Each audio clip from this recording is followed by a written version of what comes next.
speaking of weather, in Vietnam, like I said before, it can be hot, it can be wet, sometimes it's both. And that's pretty much where it was where I was living. I was living in southern Vietnam, in Ho Chi Minh City, formerly known as Saigon, sometimes still known as Saigon. But once you start traveling around the country, you really start to get into different types of weather. And a mere 8-hour bus ride from Ho Chi Minh City, you could go into the mountains. And an agricultural area, a lot of the vegetables would come from this area called Dalat. And it's up there, it's pretty good elevation, and it is a different weather altogether up there. It's a different beast. I think I checked the weather there yesterday, and it's about 60 there, 60 degrees. And yeah, we're like, whatever, 60 degrees, I'd love to see a 60-degree day. But for a country that is routinely 85 degrees for most folks, 60 degrees is freezing. And as we all know, you're riding on a motorbike, that wind chill makes it even colder. So I was up there visiting, and whenever I go to a different part of Southeast Asia, or wherever I'm traveling, if it's all right to do, I'll rent a motorbike to get around. So I like to kind of be on my own, go explore. And that's what I did. I rented a motorbike, and I got out. Freezing in 60 degrees, but it's amazing to ride through the terraced fields. It's not just rice fields up there, it's all sorts of vegetables that are grown in this area. And riding around, just admiring the incredible beauty, drone view, of Vietnam that there is. Terrace fields are completely different. Like, these things are amazing. The work that goes into building these is just phenomenal. If you ever get a chance to go anywhere in the world to visit where they've terraced the land down to grow food, it's mind-blowingly awesome. So I'm riding around and I am freezing, but I'm having a great time. And all I can think about was getting back into town and sitting down for a nice hot cup of Vietnamese coffee, which is my favorite coffee in the whole world, or a hot cup of tea. And I just could not wait to get back to that. So I understand the cold ride, Wendy. I think we all understand the cold ride, and coming home to something nice and warm is just the most unbelievably wonderful thing you can have. So speaking of unbelievably wonderful things, we have Megan up next.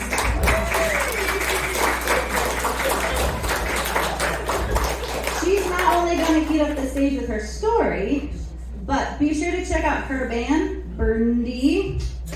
See what I did there for you, Megan? Go check them out. They're really cool. I got to see them on, I think, their first night that they played. They did such a great job. So if you do get a chance, check out Megan's band, Burndy. They're a lot of fun. It'll definitely warm you up on these cold winter days. But right now, you're going to be taking a journey with Megan as she tells her tale of motorcycling and weather. Please welcome Megan Emish.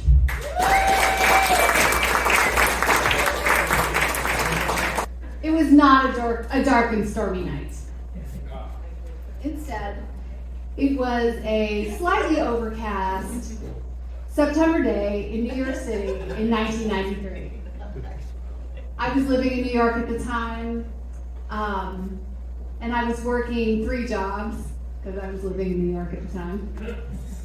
My Monday through Friday gig was working for a remote recording studio, which, if you don't know what that is, it's like a recording studio in a truck. So you go to events and record live events at different venues. On weekends, I was a bartender, and on whenever I could get it, freelance audio gigs would come my way as an A2.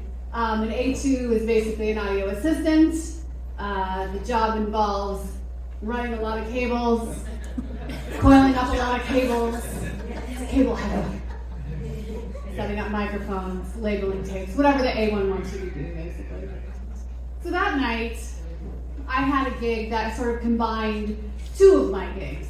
Shonen Knife was playing at Irving Plaza. If you don't know who Shonen Knife is, they're basically if the Ramones were 3 very adorably tiny Japanese women.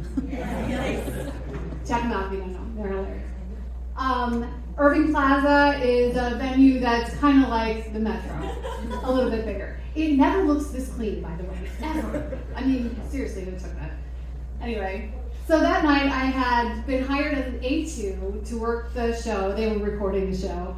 But we were borrowing microphones from the remote recording studio. So the A1 was going to pick up the microphones on the way to the gig, and I was going to take the microphones back because they needed them for a session the next day. And I had keys and stuff, because I was responsible. So I was kind of trying to decide whether to ride. The logistics here. This is where I lived. That's where the gig was. And the studio was up at 25th between 10th and 11th. It was overcast that day. I was watching the weather forecast all day. And there was a chance of rain, but it was just a chance. The pros, right? I was like going back and forth. The mics were small enough they could fit in my messenger bag. I knew that I could find parking right near the venue because at that time, New York City wasn't cracking down on motorcycle parking like they are now. So you could park in between cars and not get a ticket and not pay for parking. Listen, Chicago. And at the time, you see on this map, maybe the High Line is up at 25th and 10th Avenue. Okay, that was not there then. But the prostitutes were. So I had to go drop this stuff off late at night. And if I didn't have any other kind of transportation, cabs didn't really want to stop and pick up people there. So I'd have to walk to get a cab. This was all just a hassle. Also, it was warm out. So really, it was kind of a no-brainer. And of course, I decided to ride because, really, what other choice was there? My bike at the time was a 1981 KZ 440, very much like this beautiful specimen. Not this beautiful. Mine was like blue, not shiny, missing a side panel, a lot more duct tape on the seat, and oh yeah, I had a really amazing sissy bar with an eagle on it. It was really cool. I had just gotten the bike in the spring. I had just learned to ride that spring. I had some friends in New York that were riding, and I was like, I'll do that. And so I lived above an unofficial bike shop. And so I bought my bike from the guy that lived below me and learned how to ride it like that spring and summer on the streets of New York. Wow. Yeah, class was great. And I just remembered that I don't even think I had my license yet when this story happened. Anyway, so I decided to ride. I got to the gig. I found parking right out front. Good omen, am I right? And I went in, we set up, things went great. Like, the crowd started to come in, and I started to notice that some people were coming in and they were a little bit wet. I peeked outside real quick. It had rained, but it wasn't still raining, so it was fine. Went back in. I didn't have time to keep going outside. So the band went on around 9 o'clock. The place got really crowded. And people were still kind of wet, but I couldn't tell if they were wet because it was hot and sweaty in the venue. It was the 90s, so it was oversold. It's very packed in there. Or whether it was raining out, I don't know. By the time the band went off and the crowd left so we could pack up our gear, it was pretty late. Walked out front, and of course, it's raining. But it's like a light, steady rain. And it's still kind of warm out. So I'm thinking back to all the things all my friends had told me about riding in the rain in the city. And they're like, it's fine. At least if you want to wait so that it washes all the gunk off the road. And I was like, oh my God, this is great. It's already washed off the road. So I'm just going to go for it. I didn't really have that far to go, I felt. So here's my route. I only had 6 crosstown blocks. It's a long one, right? And 8 uptown blocks. Those are the short ones. But usually this takes about 20 minutes. I'm like, that's fine. Wrap the microphones up in double plastic bags and put them in the bottom of my messenger bag. I was ready to go. I had decided to take 17th Street because less traffic, less lights, more stop signs. So I'm going down 17th Street. I think it starts raining a little harder. And I'm like, it's okay. I'm practically almost there. I got this.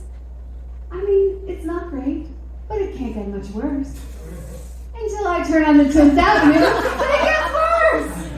I think that the sky just opened up and dumped buckets of water onto my head. It was raining so hard. I didn't actually know it was possible to rain that hard. And my first thought was, what the fuck? And my second thought was, holy shit. Like, maybe I should stop. And I was like, no, you know what? I'm almost there. I have 8 blocks to go. So I kept going.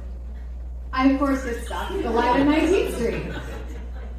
And I think, you know what? I should probably pull over. I think it's raining harder, which really, I seriously didn't think that was possible. I look over at the sides of the roads. The storm sewers are so full, it's like 2 rivers just rushing along the sides of 10th Avenue. And I'm like, well, I think I'm in the safest place, right in the middle of the street. So I keep going. I get stopped again in 22nd Street. I mean, I can't catch a break. At this point, it's kind of a good thing because I don't know when my helmet was from. It was pretty old. It didn't have a lot of ventilation. It's steaming up on the inside. It's raining so hard that like I can't see I'm trying to wipe it off. It's not working. I finally just open the visor and I'm like, oh well, I can kind of see. I mean, I'm only going about 5 miles an hour at this point, so I might as well just keep it open. There's not like there's any cops on anyway. So the light changes. I keep going. Thank goodness traffic was kind of light and the taxis were being like not the usual assholes. I've got 2 blocks to go. At this point, I don't think there is any dry part of me left. I mean, completely soaked. 1 more block. Now, I'm seriously questioning every decision that brought me to this point. And they were all wrong. Every single one. I get to 25th Street. I make the turn. I think I could have gotten off the bike and walked it around the corner faster. I was going so slow at this point. It was so wet. But I made it onto 25th Street, and I made it!